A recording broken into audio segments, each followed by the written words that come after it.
संभाजीनगरचे पालकमंत्री संजय शिरसाट यांची साजापूर येथील प्रचंड गर्दी असलेल्या पंपाला अचानक भेट बघायला मिळाली। अनेक पंप कोरडे तर ज्या पंपावर साठा त्या ठिकाणी शेकडो वाहनांच्या रांगा लागल्यात। संभाजीनगरमध्ये इंधन टंचाई समस्या गंभीर बनत चालली आहे। शेतकऱ्यांना डिझेल मिळत नसल्याने शेतीची कामं खोळंबलेली आहेत। शेतीची कामं सोडून रात्रभर शेतकरी हे पंपावर आहेत।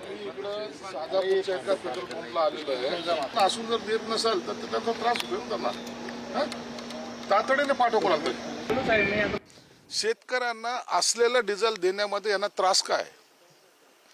आज हे शेतकऱ्यांचा आक्रोश आहे तर काही लोक तर भाकरी बांधून इथं आलेले आहेत की आम्हाला डिझेल पाहिजे, आमच्या शेतीचे काम झाले पाहिजे। मग जर शेतकऱ्याच्या याच्या काम जर अशा वेळेला होत नसतील तर मग तो शेतकऱ्यांचा जो काही संताप आहे त्याचा उद्रेक सुद्धा होऊ शकतो।